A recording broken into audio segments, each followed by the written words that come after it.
नमस्कार, न्यूज़ 18 के digital platform पर स्वागत है आपका। मैं हूं आपके साथ पुनीत और आज हम बात करने जा रहे हैं इंदौर के राजा और सोनम की, जो मेघालय गए थे, शिलोंग गए थे हनीमून के लिए, घूमने के लिए, लेकिन उसके बाद उनके परिवार में अब मातम है क्योंकि वहां पर राजा की हत्या कर दी गई।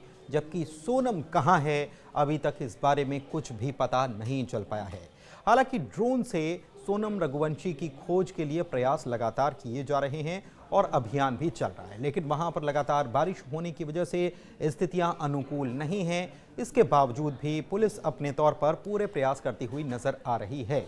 परिजनों की तरफ से इस मामले में 5 लाख रुपए का इनाम देने की घोषणा की गई है कि जो भी सोनम के बारे में कोई जानकारी देगा, उनकी बहू के बारे में कोई जानकारी देता है तो 5 लाख रुपए उसे इनाम के तौर पर दिए जाएंगे। परिजनों को ये उम्मीद है कि सोनम ठीक हो और जल्द ही वो लौट आए, लेकिन राजा के जाने से परिजनों का रो रो कर बुरा हाल है और स्थितियां घर में जो हैं वो मातम की बनी हुई हैं। कल राजा का अंतिम संस्कार किया गया था। परिजनों की तरफ से इस बारे में मांग की गई है कि इस मामले की जांच सीबीआई से कराई जानी चाहिए, क्योंकि जब राजा का अंतिम संस्कार किया गया तब वहां पर भी एक पोस्टर लगाया गया और उस पर लिखा था कि मैं मरा नहीं हूं, मुझे मारा गया है और मुझे इंसाफ चाहिए और सीबीआई से पूरे मामले की जाँच कराई जानी चाहिए।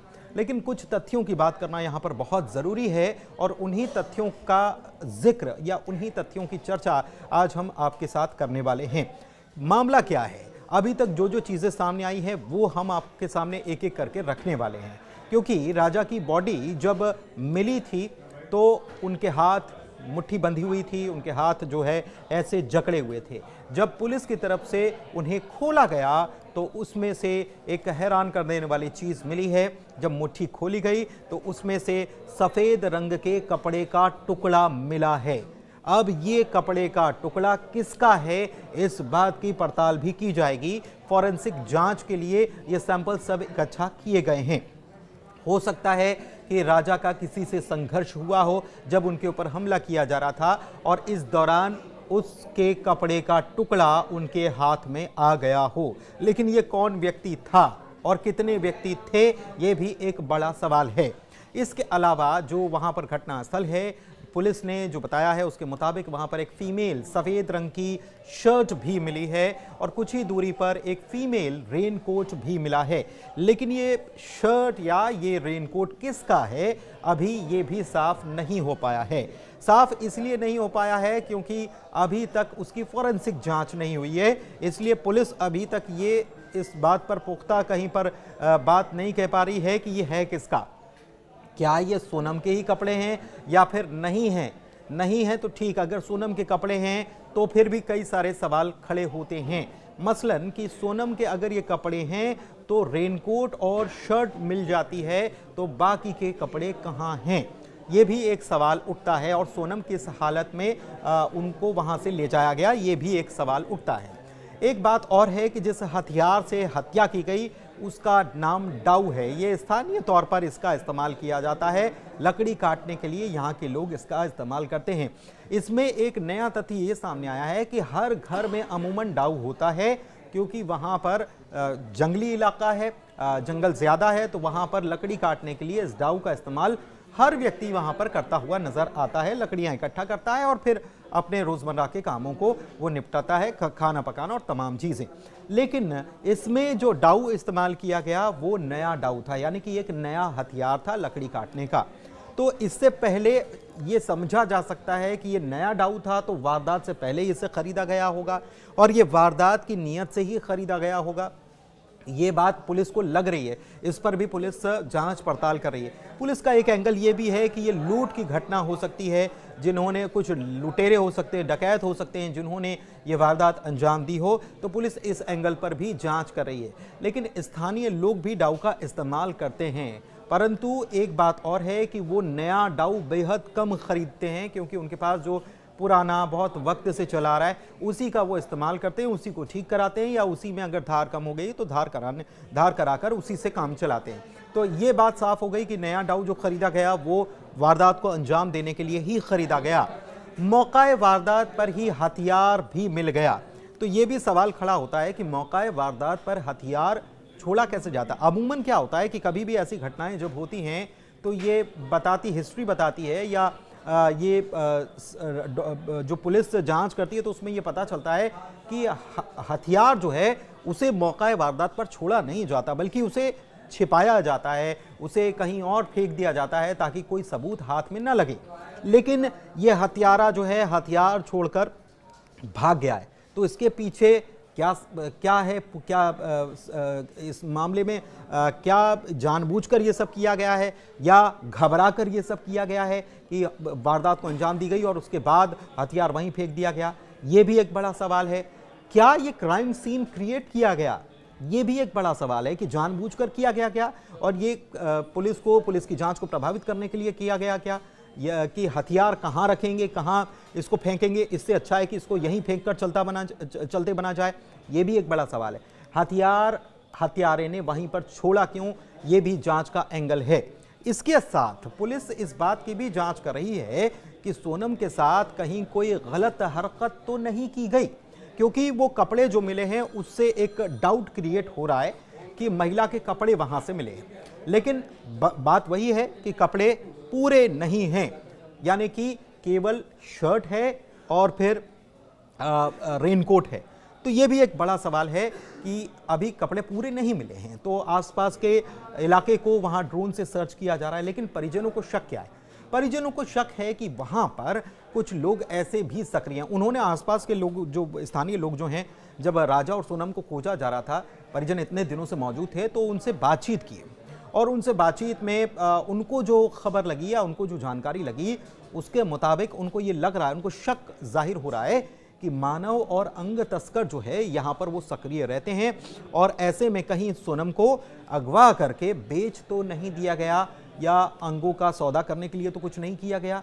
शक तो ये भी जताया जा रहा है कि कहीं सोनम को बांग्लादेश तो नहीं भेज दिया गया। ये राजा के बड़े भाई जो हैं वो विपिन, उनकी तरफ से ये शक जाहिर किया गया है। लेकिन दूसरी तरफ एक पहलू और है और वो पहलू को समझना जरूरी है। दरअसल मेघालय या शिलोंग जो जगह है वहां के रोजगार का साधन क्या है? पर्यटक हैं। तो पर्यटकों से ही स्थानीय लोगों की रोजी रोटी चलती है और ऐसे में पर्यटकों के साथ अगर कोई घटना घटती है तो उसका सीधा असर उनके रोजगार पर, पर्यटन पर पड़ता है और ऐसे में इनकी रोजी रोटी पर पड़ता है। तो इसे समझना जरूरी है। एक बात और है, और ये जानना भी समझना बहुत जरूरी है क्योंकि ये जांच का एंगल हो सकता है।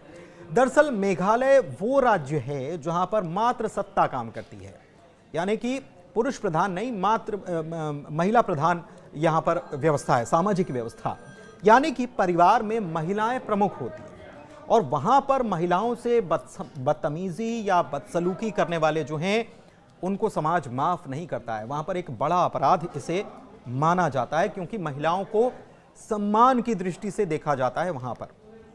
ऐसे में सवाल यह है कि क्या सोनम के साथ कुछ गलत करने की हिम्मत कोई स्थानीय लोग कर सकते हैं क्या? और अगर स्थानीय नहीं हैं, बाहरी हैं, तो कौन है? पुलिस इस एंगल पर भी जांच कर रही है कि क्या मौका वारदात से पहले वहां पर कोई मौजूद था, यानी कि घटना हुई उसके पहले ही वहां पर कोई पहुंच गया था क्या, जिसे पहले से इनके आने की खबर थी कि ये आने वाले हैं। तो पुलिस का एंगल ये भी है। पुलिस और भी चीजें खंगाल रही है, मसलन होटल के सीसीटीवी फुटेज को भी खंगाला गया है। जिस होटल में ये रुके हुए थे उस होटल के मालिक से भी बात की गई है। उस जाहिर सी बात है कि पुलिस उस होटल के रजिस्टर को भी खंगाल रही है जिसमें ये लोग रुके थे, उसमें और भी लोगों की एंट्री हो तो उसको भी खंगालने का पुलिस काम कर सकती है। ये एंगल भी हो सकता है कि और भी चीजें खंगाली जाएं। सोनम और राजा जिसमें ठहरे हुए थे उसका सीसीटीवी नजर आ रहा है और उसमें नजर आ रहा है कि राजा ने भी व्हाइट कलर के कपड़े पहन रखे थे, सोनम ने भी व्हाइट कलर के कपड़े पहन रखे थे। राजा ने एक स्लिंग बैग जो है वो उन्होंने लगा रखा था। लेकिन एक बात है और वो सबसे अहम है, इस पूरे मामले में जो जांच हो रही है सबसे बड़ी मुश्किल क्या हो सकती है? दरअसल सोनम और राजा जब गए उस जगह पर, उसके बाद वहां पर लगातार बारिश जो है वो हुई है, खूब बारिश हुई है और अभी भी बारिश चल रही है। तो इसकी वजह से फॉरेंसिक जांच में कुछ अड़चन पड़ सकती है। क्यों पड़ सकती है? क्योंकि ये तथ्य है कि लगातार बारिश होती है तो कई सबूत जो है उनके मिटने का खतरा बढ़ जाता है। मसलन खून के धब्बे हों वो धुल सकते हैं, डीएनए जो है वो वहां से जा सकता है और बहुत सारी चीज़ें जो हैं उनके मिटने का खतरा होता है। तो फॉरेंसिक ऐसे में ज़रूरी होता है कि जल्द से जल्द मौका वारदात से सबूत जो है उनको इकट्ठा कर लिया जाए, तुरंत उनके कब्जे में लेकर उसकी जांच की जाए, वरना ऐसा ना हो कि वो सबूत मिट जाएं।